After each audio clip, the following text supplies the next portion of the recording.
Sepasang suami istri, Bu Rahayu dan Pak Subagio, telah menikah selama 40 tahun. Sejak awal, mereka sepakat untuk hidup tanpa anak, sebuah keputusan yang membuat mereka saling bergantung satu sama lain. Hidup mereka tampak tenang, sederhana, namun stabil. Banyak orang memandang mereka sebagai pasangan ideal. Harmonis, saling menyayangi, dan tampak bahagia. Tak jarang mereka dijadikan panutan. Inilah cinta sejati, inilah pasangan sehidup semati. Namun, benarkah semuanya sesempurna itu? Sampai suatu hari, kenyataan yang pahit datang menghantam Bu Rahayu bagaikan pisau tajam yang menancap langsung ke jantung. Ia menemukan bahwa suaminya, orang yang telah menemaninya selama 4 dekade, ternyata memiliki kehidupan lain. Sebuah keluarga utuh. Bahkan 3 generasi sudah hidup bersama. Suami, istri muda, anak-anak, dan cucu. Sementara dirinya, ia tak lebih dari orang luar. 40 tahun pernikahan yang ia kira dibangun dengan kepercayaan dan cinta, ternyata hanyalah bayang-bayang. Sebuah sandiwara yang dipertahankan oleh sang suami. Di balik semua ini, tersimpan rahasia besar. Dan ketika rahasia itu terungkap, dunia Bu Rahayu runtuh seketika. Namun, yang terjadi setelahnya akan membuat siapapun merasa bergetar. Ia memutuskan untuk berhenti diam.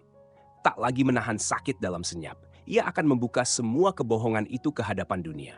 Ia akan menunjukkan wajah asli dari seorang suami yang selama ini disangka setia. Ini bukan sekadar pengkhianatan. Ini adalah saatnya pembalasan.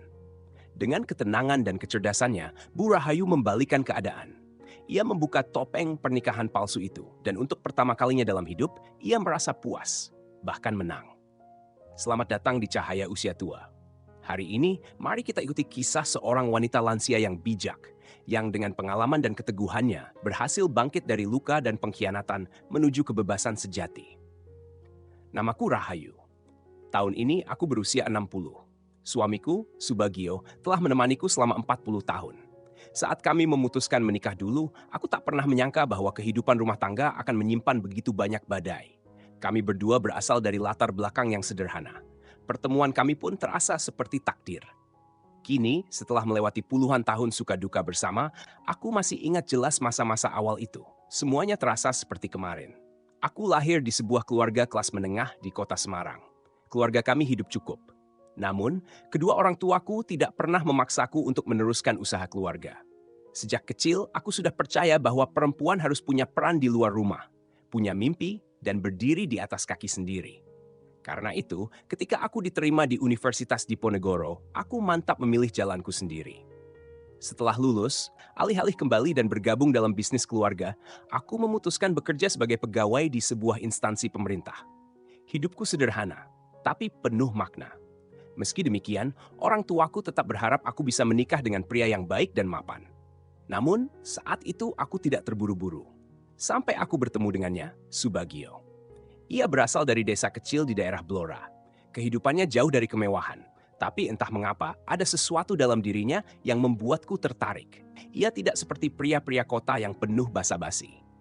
Dalam dirinya ada semangat juang, keteguhan, dan keinginan kuat untuk bangkit dari keterbatasan. Pak Subagio selalu tampil sederhana dan tidak pernah menonjolkan diri. Tapi setiap kali berbicara dengannya, aku bisa merasakan ketulusan dan kesungguhannya. Lambat laun, aku mulai merasakan sesuatu yang berbeda terhadapnya. Kami sering berbincang panjang dan seolah selalu nyambung. Aku menyukai sikapnya yang serius dalam bekerja. Ia juga kerap membantu menyelesaikan masalah di kantor dengan tenang dan sabar. Dari situ, aku diam-diam mulai berharap, semoga suatu hari nanti kami bisa lebih dari sekadar teman kerja.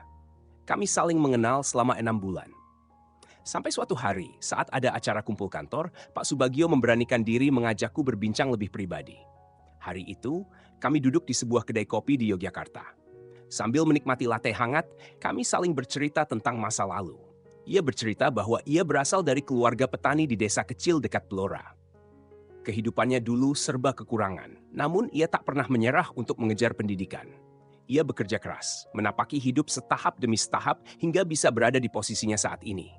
Mendengar kisah hidupnya membuatku terharu. Saat itu juga, aku menyadari, lelaki ini tidak biasa. Walau bukan dari keluarga berada, semangat dan rasa tanggung jawabnya adalah hal yang sangat aku kagumi. Sejak hari itu, hubungan kami semakin dekat. Tak lama kemudian, kami mulai berkencan. Aku tidak langsung memberitahu orang tuaku karena aku tahu mereka akan khawatir soal perbedaan latar belakang kami. Namun, ketulusan dan keteguhan Pak Subagio membuatku yakin. Bagiku, kebahagiaan bukan soal status atau kekayaan, tapi soal seberapa besar kami rela berjuang satu sama lain. Akhirnya, kami menikah dalam sebuah acara sederhana namun hangat di masjid kecil di kota Yogyakarta. Aku mengenakan kebaya putih, sementara Pak Subagio tampil bersahaja dengan jas abu-abu yang sudah lama ia simpan untuk hari istimewa. Saat membaca ijab kabul, kulihat matanya basah menatapku, penuh cinta dan harapan. Saat itu aku yakin, aku ingin menghabiskan sisa hidupku bersamanya. Hari-hari setelah pernikahan kami berjalan tenang dan bahagia. Kami tidak punya rumah mewah atau barang mahal. Tapi kebersamaan kami, percakapan hangat setiap malam, masak bersama di akhir pekan, dan perjalanan singkat ke tempat-tempat sederhana sudah cukup membuat hidup terasa indah. Namun seperti semua pernikahan, badai pasti datang. Tak lama setelah menikah, kami mulai mencoba untuk punya anak. Kami berharap bisa segera membangun keluarga kecil kami. Namun, bulan demi bulan berlalu tanpa kabar baik. Aku mulai khawatir, tapi tetap mencoba bersikap tenang. Setelah menjalani beberapa pemeriksaan, dokter memberitahuku bahwa kemungkinan aku hamil sangat kecil karena kondisi tubuhku. Saat itu dunia serasa runtuh. Aku duduk terdiam, menggenggam hasil pemeriksaan dengan tangan gemetar. Pulang ke rumah, aku melihat Pak Subagio duduk santai membaca koran. Sinar matahari pagi menembus tirai, menyinari wajahnya yang tampak tenang dan damai. Aku duduk di sebelahnya, menahan air mata yang nyaris tumpah. Dengan suara bergetar, aku memberitahunya, dokter bilang aku tidak bisa punya anak. Ia menatapku, meletakkan koran, dan tanpa berkata banyak menggenggam tanganku dengan erat. Rahayu, jangan menyalahkan dirimu. Kita tidak menikah karena anak. Kita menikah karena cinta. Kata-katanya seperti selimut hangat yang menyelimuti luka hatiku. Ia tak pernah marah, tak pernah menyalahkan, justru terus mendukung dan menyemangatiku. Aku bersyukur. Tak semua laki-laki mampu seteguh dan setulus itu. Tapi di dalam hatiku rasa bersalah tetap membekas. Sebagai istri, sebagai perempuan, aku merasa telah gagal memberikan hal yang paling mendasar dalam pernikahan, keturunan. Dan meskipun Pak Subagio tak pernah menunjukkan kekecewaan, aku tahu luka itu tetap tinggal dalam diam. Awalnya aku benar-benar percaya bahwa kami mampu membangun keluarga yang utuh meski tanpa keturunan. Tapi takdir seolah menutup jalan itu dengan keras. Impian yang pernah kami rajut bersama perlahan-lahan memudar. Dalam hati aku terus bertanya-tanya, haruskah aku merasa bersyukur karena memiliki suami yang begitu memahami dan mencintaiku? Ataukah aku harus terus dihantui perasaan kehilangan yang dalam? Aku merasa seperti gagal dalam ujian terbesar hidupku sebagai seorang perempuan. Akhirnya, kami memutuskan menjalani hidup sebagai keluarga tanpa anak, sebuah pilihan sadar yang kami ambil setelah banyak pertimbangan dan doa. Pak Subagio terus berusaha menenangkanku. Ia berkali-kali berkata, Rahayu, anak bukan segalanya. Kita tetap bisa hidup bahagia bersama. Setelah sekian lama memendam perasaan bersalah, aku pun mulai belajar menerima kenyataan. Kami menjalani hidup sebagai pasangan tanpa anak, dan mulai menyingkirkan tekanan yang selama ini menghantui pernikahan kami. Tanpa beban tentang kehamilan atau rasa rendah diri, aku mulai merasakan kebebasan yang belum pernah kurasakan sebelumnya. Pak Subagio tetap mencintaiku dengan sabar dan lembut. Ia memperlakukanku seperti seorang putri, penuh perhatian dan kasih sayang. Kami mulai merancang masa depan dengan harapan baru. Kami mencoba hal-hal baru bersama, menemukan hobi baru, dan menikmati setiap momen yang kami miliki. Meskipun tidak ada suara tawa anak-anak di rumah, kehidupan kami tetap hangat dan bermakna. Aku mulai lebih fokus pada pekerjaanku dan perlahan meraih beberapa pencapaian kecil. Sementara itu, Pak Subagio turut membantu mengelola usaha kecil peninggalan orang tuaku. Karirnya pun berkembang. Ia menjadi salah satu manajer penting di kantornya. Waktu berlalu dan aku pun mulai benar-benar menerima kehidupan pernikahan tanpa anak. Kami hidup dengan sederhana, namun penuh rasa syukur. Aku pikir inilah ketenangan yang akan kami nikmati hingga akhir usia. Namun rupanya, takdir masih menyimpan rahasia yang tak pernah kubayangkan. Suatu malam biasa, 40 tahun setelah pernikahan kami, aku sedang merapikan barang-barang lama di rumah. Karena kini kami berdua telah pensiun, sebagian besar urusan rumah tangga aku tangani sendiri. Aku ingin menyortir barang-barang lama yang tak lagi terpakai. Saat masuk ke ruang kerja Pak Subagio, pandanganku tertuju pada sebuah buku catatan tua di sudut rak. Sampulnya kusam dan menguning, seolah telah disimpan selama bertahun-tahun. Aku belum pernah melihat buku itu sebelumnya. Karena penasaran, aku pun membukanya. Halaman-halaman awal tampak biasa saja, catatan harian ringan, obrolan kecil tentang keluarga, dan beberapa catatan pekerjaan. Namun, saat aku membuka lembaran bagian tengah dan belakang, tanganku mulai gemetar. Apa yang kutemukan membuat dadaku sesak. Buku itu berisi catatan tentang seorang wanita bernama Santi. Ia menulis tentang mereka, dirinya dan Santi, yang sering bertemu diam-diam, tentang bagaimana hubungan mereka semakin dekat dan dalam. Dan yang paling menyayat hati, ia menulis bahwa mereka memiliki anak. Anak-anak yang kini telah dewasa, bahkan telah menikah dan memiliki anak lagi. Mataku menatap tak percaya pada baris kalimat itu. Anak? Tapi, aku dan Subagio sudah menikah selama puluhan tahun tanpa satu anak pun. Dan sekarang, aku tahu bahwa ia memiliki keluarga lain. Bahwa ia telah menjadi seorang ayah, bahkan seorang kakek. Bahwa selama ini, ia hidup sebagai suami dan kepala keluarga untuk dua rumah tangga yang berbeda, tanpa aku pernah tahu. Air mataku langsung mengalir. Tanganku gemetar saat menutup buku catatan itu. Hatiku hancur, campur aduk antara sakit, marah, dan kecewa yang tak bisa dijelaskan dengan kata-kata. Bagaimana mungkin seseorang yang selama ini kutemani dengan sepenuh hati menyimpan kebohongan sebesar ini? 40 tahun pernikahan, yang selama ini kupikir dibangun di atas cinta dan kepercayaan, ternyata hanyalah topeng untuk menjaga citra di mata orang lain. Aku terduduk lemas di ruang kerjanya. Kepalaku pening. Hatiku kacau. Seluruh tubuhku seakan kehilangan tenaga. Selama ini, aku percaya bahwa hubungan kami tak tergoyahkan, bahwa meski tanpa anak, kami saling mencintai dan saling bergantung. Tapi malam itu, segalanya runtuh. Hidup kami dulu tampak biasa saja, tapi penuh makna. Namun kini semua itu ternyata hanya kebohongan. Dalam catatan yang kutemukan, ia menulis, Rahayu adalah perempuan yang baik. Aku tak pernah berniat menyakitinya, tapi dia tak bisa memenuhi semua kebutuhanku. Membaca kalimat itu, hatiku seperti disayat pisau. Jadi selama ini, aku ini apa? Pendamping setia? Istri sah? Atau hanya figuran dalam cerita hidupnya? Selama bertahun-tahun, aku berjuang menjaga pernikahan ini. Berpikir bahwa semua baik-baik saja. Mewakili citra pasangan bahagia di mata dunia. Kini semua terasa sangat konyol. Aku tak pernah menduga dia akan mengkhianatiku. Kami telah melewati 40 tahun bersama. Aku mengira di usia kami yang sekarang, kami bisa hidup tenang, saling mendampingi hingga akhir usia seperti pasangan lansia lainnya yang saling menyayangi. Tapi nyatanya, dia telah lama meninggalkan pernikahan ini. Diam-diam, tanpa suara, tanpa penjelasan. Setiap halaman dalam buku catatan itu bagai pisau yang menghujam dadaku satu persatu. Ada nama perempuan lain Santi. Ada cerita-cerita tentang hari-hari yang mereka lewati bersama. Ada cerita tentang tumbuh kembang anak-anak mereka. Saat membaca itu semua, aku merasa seluruh dunia ini hanyalah ilusi. Bahwa cinta yang kupercaya, kepercayaan yang kujaga, ternyata hanya anganku sendiri. Semuanya hanya ada dalam kepalaku. Air mata mengalir deras tanpa henti. Tanganku gemetar saat ingin menelepon Pak Subagio. Ingin bertanya kenapa, tapi aku hanya bisa menatap kosong pada layar ponsel. Aku bahkan tidak sanggup menghadapi wajahnya. Cinta, kasih, dan kepercayaan yang dulu kuberikan kini hanya menyisakan luka dan kehampaan. Dadaku terasa sesak, seperti ada batu besar menindih. Nafasku berat. Aku merasa seluruh hidupku ini hanya sia-sia belaka. Selama ini, aku bekerja keras untuk membangun rumah ini. Mencintainya sepenuh hati. Menyokongnya dalam suka dan duka. Tapi di belakangku, ia menyusun kehidupan lain yang lebih lengkap, lebih berwarna, tanpa aku di dalamnya. Amarah membuncah dalam diriku. Seolah seluruh dunia telah bersekongkol menipuku. Aku tahu, aku tak bisa terus membiarkan diriku terpuruk dalam penderitaan ini. Meski dulu aku berusaha mempertahankan cinta kami, berharap bisa kembali ke awal, kini semua harapan itu sudah mati. Malam itu, aku duduk di meja kerja, menatap kosong ke arah buku catatan. Nama Santi, foto anak-anak mereka, semuanya terasa seperti belati yang menancap di jantungku.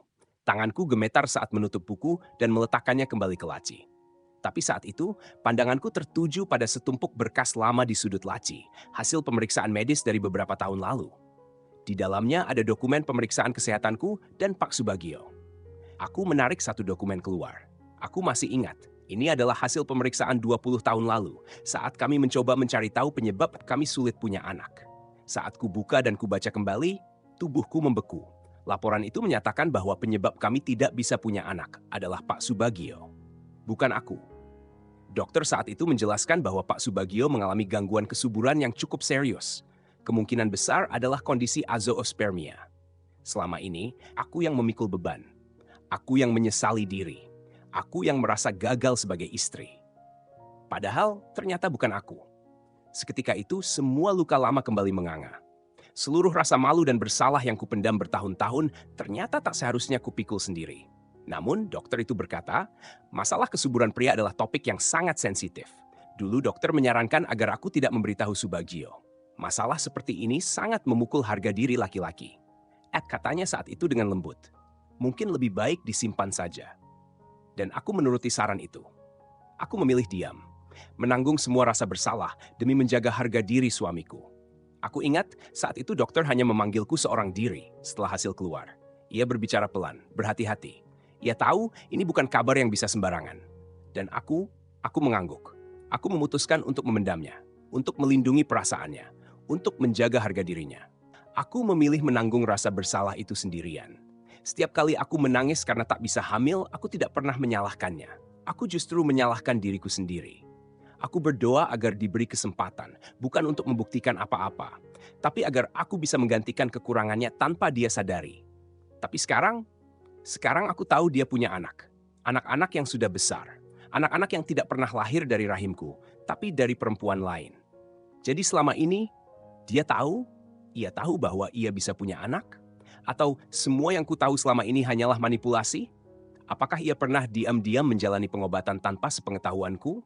Ataukah sejak awal ia bersandar pada semua orang, termasuk diri saya sendiri? Aku tak tahu, aku tak ingin tahu. Yang ku tahu hanyalah satu. Aku dibohongi, pelestarian, dan dikhianati.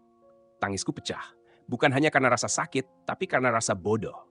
Aku telah menyembunyikan sesuatu demi menjaga dirinya, sementara ia menyembunyikan semuanya demi menghancurkanku. Aku merasa tubuhku kosong, perasaanku mati rasa.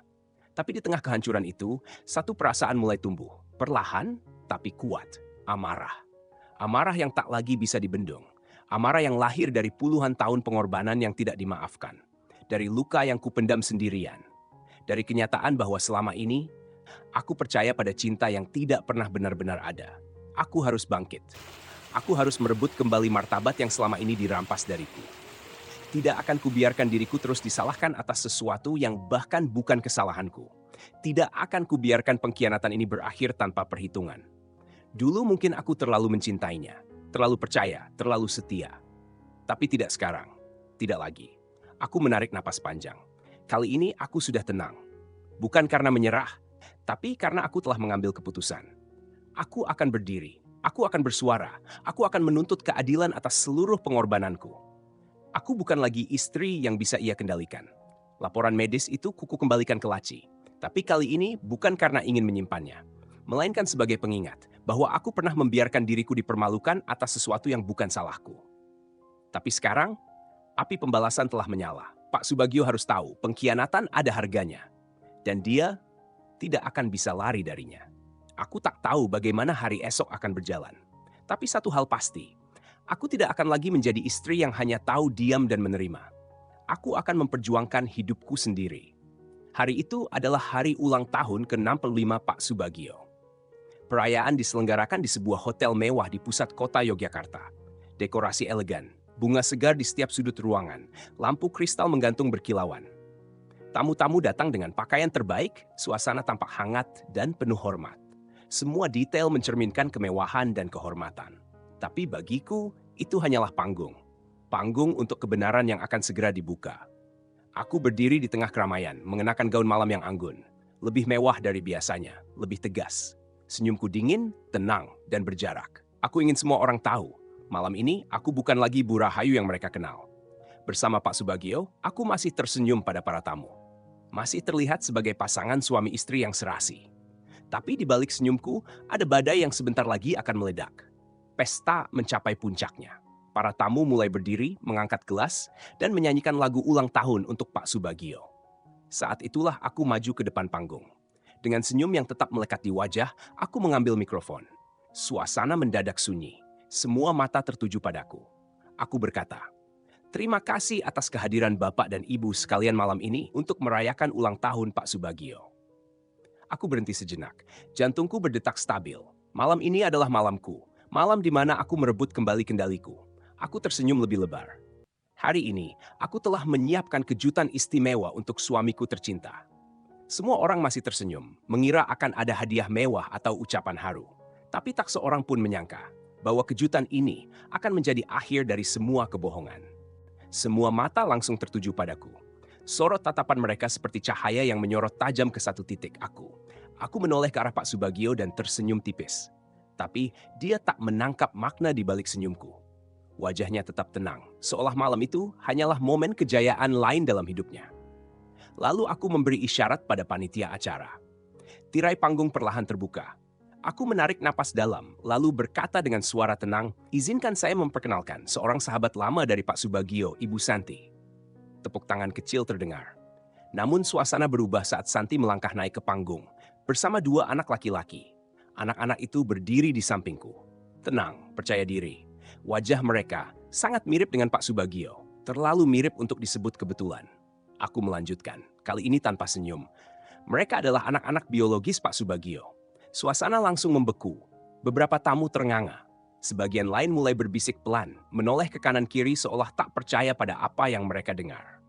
Pandangan mulai tertuju ke Pak Subagio, dan dia berdiri membatu. Wajahnya yang semula tenang kini memucat. Matanya membulat, rahangnya menegang. Tangannya mengepal, tapi tubuhnya gemetar halus, seperti tiang rapuh yang kehilangan pondasi. Aku tetap melanjutkan, suaraku dingin dan mantap. Selama ini Pak Subagio tampil di hadapan saya sebagai suami yang setia. Lembut, penuh perhatian, seolah tak ada yang kurang dari kehidupan kami. Tapi di balik semua itu, dia menjalin hubungan rahasia selama bertahun-tahun dengan Bu Santi. Dan dari hubungan itu, lahirlah dua anak. Beberapa tamu mulai menunduk, malu. Sebagian lagi menatap Pak Subagio dengan ekspresi campuran antara kasihan dan jijik. Saya pernah mengira kami punya pernikahan yang patut dicontoh. Tapi saya salah. Semua ini hanyalah permainan citra untuk mengejar harta, status, dan pengakuan. Aku berhenti sejenak. Mataku menyapu seluruh ruangan, lalu kembali menatap suamiku. Kau pikir, semua ini bisa terus kau sembunyikan? Kau kira aku akan selamanya diam? Membiarkan pengkhianatanmu menjadi bagian dari hidupku? Tidak, Pak Subagio. Hari ini semua kebohonganmu kuungkapkan di depan semua orang, di depan teman-temanmu, kolegamu, keluargamu. Pak Subagio akhirnya bergerak, tapi bukan untuk membela diri. Hanya berdiri kaku seperti tubuhnya tak lagi berfungsi. Wajahnya semakin pucat. Ia menggigit bibir. Matanya mulai berkaca-kaca, tapi bukan karena sedih, melainkan karena tak sanggup menerima kehancuran yang tiba-tiba menerjang hidupnya. Tangannya mulai gemetar hebat. Ia memejamkan mata, menunduk dalam, seakan berharap semua ini hanya mimpi buruk. Tapi aku tak berhenti. Aku tahu kau marah. Mungkin kau ingin menyangkal, tapi lihatlah bukti di depanmu. Anak-anakmu berdiri di sini. Ibu mereka ada di sampingku, dan semua orang yang kau kenal menyaksikan sendiri kebenaran yang selama ini kau sembunyikan. Tidak ada lagi yang bisa kau sangkal. Semua topengmu telah jatuh. Pak Subagio hanya diam. Wajahnya kosong. Mulutnya sedikit terbuka, seperti ingin bicara, tapi tak satu kata pun keluar. Dan aku berdiri tegak di hadapannya. Tidak dengan amarah yang meledak, tapi dengan ketenangan yang menusuk. Ketegasan yang lahir dari luka yang terlalu lama dipendam. Laki-laki ini dulu pernah memberiku harapan, dulu pernah kujadikan tempat bersandar. Tapi ternyata semua kebaikannya adalah strategi. Semua kasih sayangnya hanyalah alat untuk menjaga reputasi dan mengendalikan hidupku. Dia kira aku akan terus percaya, akan terus menunggu dan bertahan. Tapi malam ini dia kehilangan semuanya. Dan aku tak lagi butuh pengakuan darinya. Aku tak butuh maaf.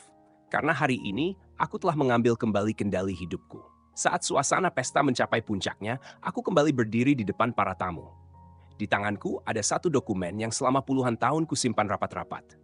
Laporan medis, sebuah kenyataan pahit yang selama ini kusembunyikan, bahkan dari suamiku sendiri.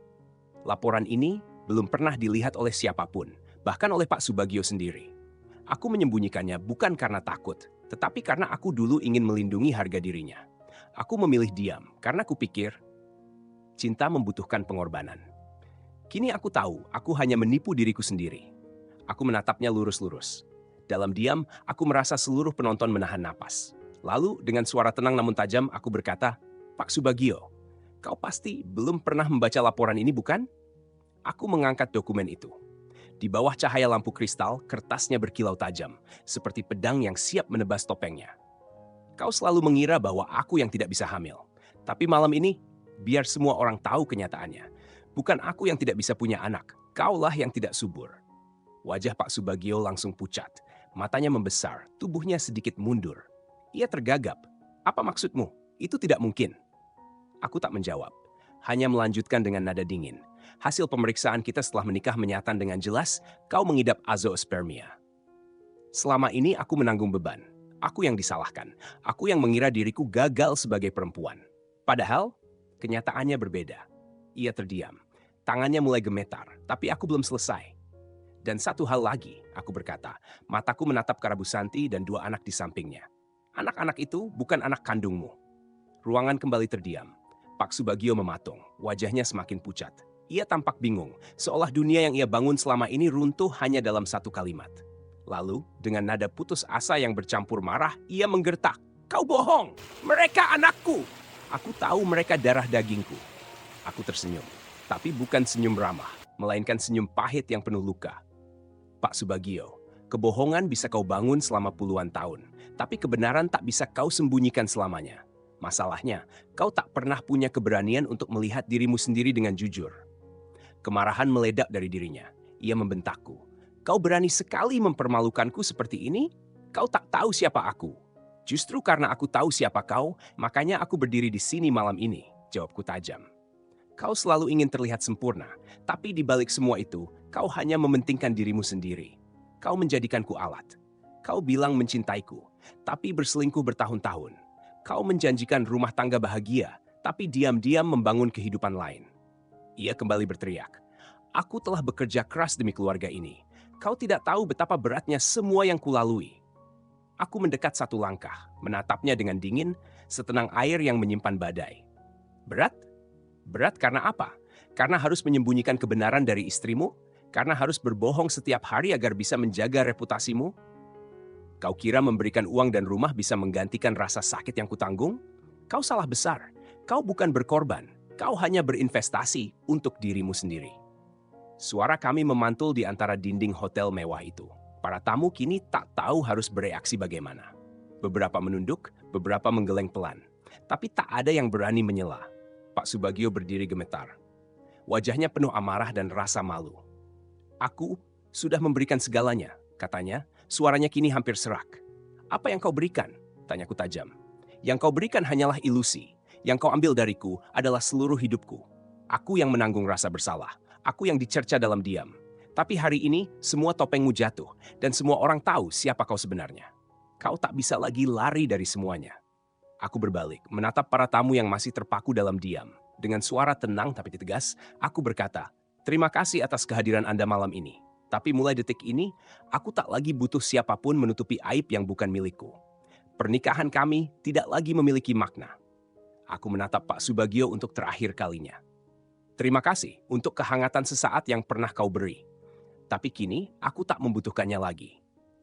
Aku tersenyum kecil. Bukan senyum bahagia, juga bukan senyum dendam. Tapi senyum seorang perempuan yang akhirnya membebaskan dirinya dari belenggu puluhan tahun. Dengan langkah mantap, aku meninggalkan aula pesta. Cahaya lampu hotel memudar di belakangku. Suara tawa palsu, tepuk tangan basa-basi, dan segala kemewahan semuanya kutinggalkan. Di luar, jalanan kota tetap sibuk. Tapi aku berjalan tanpa terganggu. Semua yang terjadi malam ini, pengungkapan, pertengkaran, bahkan rasa sesal dari Pak Subagio, semuanya tak lagi penting. Yang penting sekarang adalah aku. Malam itu aku kembali ke apartemenku. Malam telah larut. Aku duduk di dekat jendela, menatap lampu-lampu kota yang berkelip di kejauhan. Dalam kesunyian itu, aku mendengar hatiku sendiri dengan sangat jelas. Ya, aku akan bercerai. Bukan karena emosi.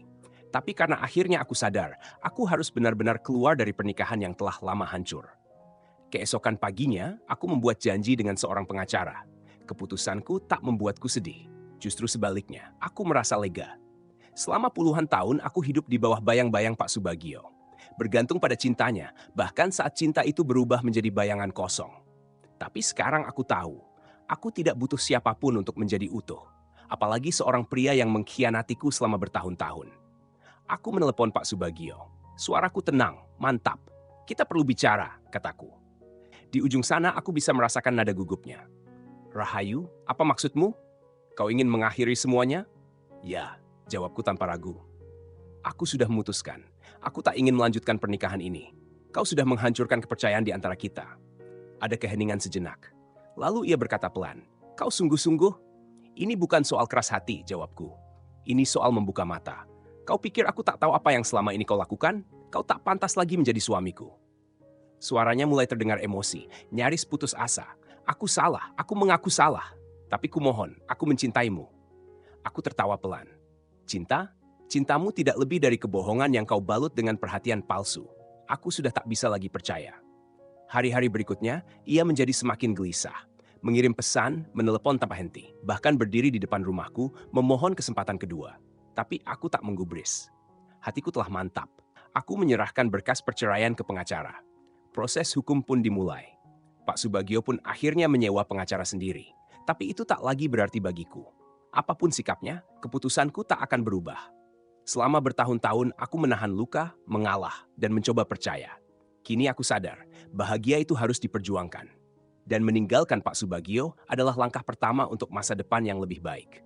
Hari itu akhirnya datang. Hari perceraian kami. Kami berdiri berhadapan di ruang tunggu pengadilan.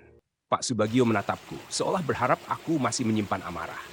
Tapi yang ia temukan hanyalah ketenangan. Hatiku telah damai. Aku tidak membenci lagi, tidak dendam, tidak menangis. Hari itu, setelah proses perceraian selesai, aku menandatangani dokumen terakhir. Di hadapan hukum, aku dan Pak Subagio bukan lagi pasangan suami istri. Dia menatapku, mata yang dulu pernah memberiku kehangatan.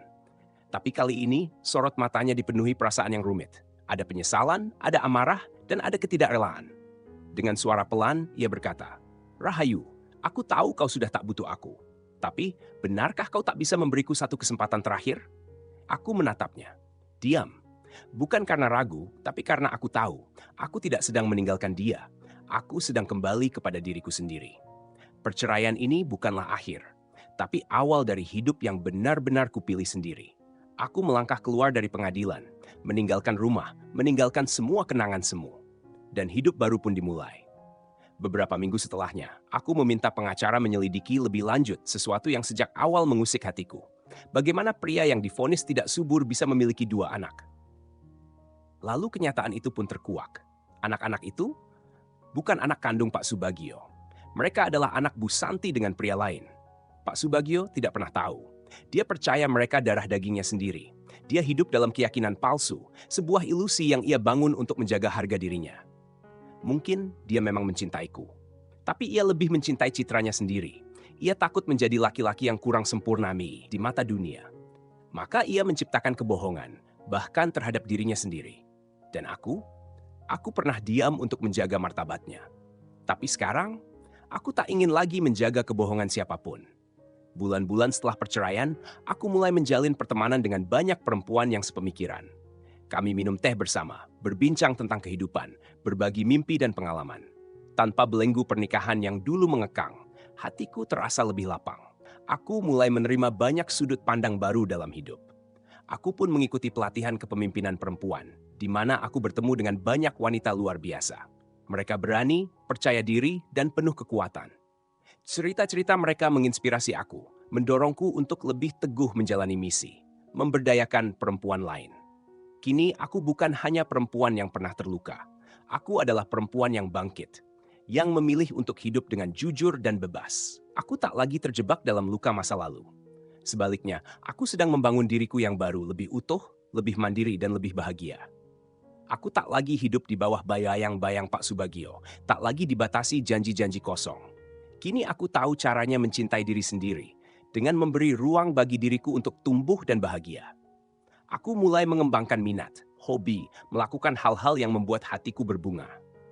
Dan saat aku menengok kembali ke masa lalu, aku tidak menyesal. Karena justru dari rasa sakit itu, aku menemukan kekuatan dan kebijaksanaan. Pak Subagio pernah memberiku pernikahan yang semu, tapi aku telah melampaui semua itu. Kini aku melangkah di jalan yang kupilih sendiri. Tak ada rasa takut akan masa depan, karena aku telah menemukan arah dan makna hidupku sendiri. Aku adalah Rahayu, perempuan yang mandiri, kuat, dan bijak. Apapun yang terjadi di masa depan, aku siap menyambutnya. Karena hidup yang kupijak saat ini adalah hidup yang sepenuhnya kupilih dengan sadar. Inilah kebahagiaan sejati milikku. Hidup bebas dan memegang kendali atas takdirku sendiri. Bagaimana denganmu? Saat menghadapi pengkhianatan dan kebohongan, apakah kamu akan terus bertahan atau memilih keluar demi masa depan yang lebih baik? Dalam kehidupan, kita semua pasti dihadapkan pada keputusan-keputusan sulit. Cerita Rahayu telah menunjukkan kepada kita bahwa setelah dikhianati, kita tetap bisa bangkit dan menemukan cahaya. Pernahkah kamu mengalami hal serupa? Bagaimana kamu menghadapi luka itu? Silakan bagikan pendapat dan pengalamanmu di kolom komentar. Kita ingin mendengar suaramu.